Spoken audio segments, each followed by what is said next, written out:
Hi guys, welcome back into another video here on the driver page. We are doing a setup for the big block modifieds at Volusia County, and we've gotten it down to a 14.956, and the goal time was a 15.020. So I thought we were doing pretty good. Let's go run some hot laps, and then I'll show you my setup.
Still got it.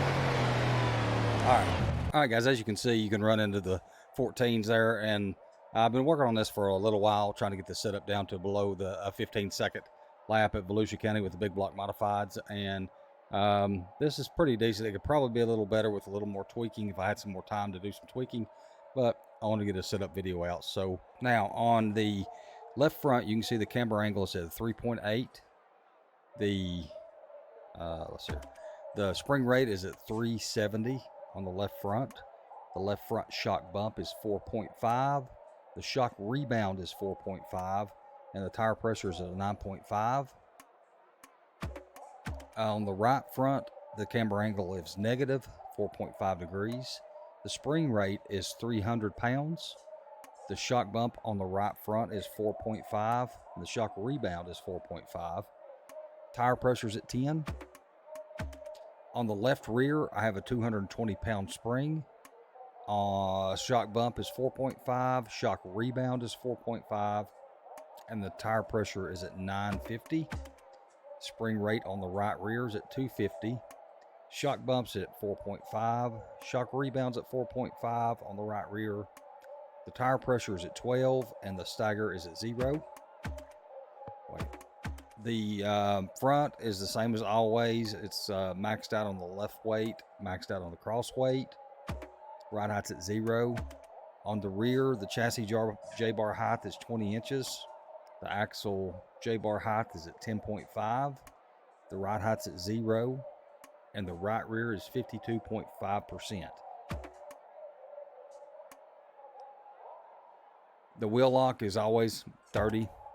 No steering offset, soft tire compound, and the rear end gear ratio is at 4.7. Now, where you could make some probably make some time up on this, which I'm going to after when I go around playing around with this a little more, is the rear end gear ratio. You might be able to either lower it one like 460 and be a little better, or you might be able to 480 or 490 and be a little better. 470 seems like it don't let the car slip as much through 3 and 4, and 460 I didn't really play around with much with everything else set up the way it is, so that's something you can play around with. And and the rear weight, I just sucked it all the way down to 53 and a half, and when I got to going pretty fast, and then I dropped it down to 52 and a half, and that's where I ended up at. You could probably play around with that a little more. And the spring rates, I mean, you can probably play around with them a little bit and get a little bit better as far as side biting stuff through the corner. But that's where I'm at right now.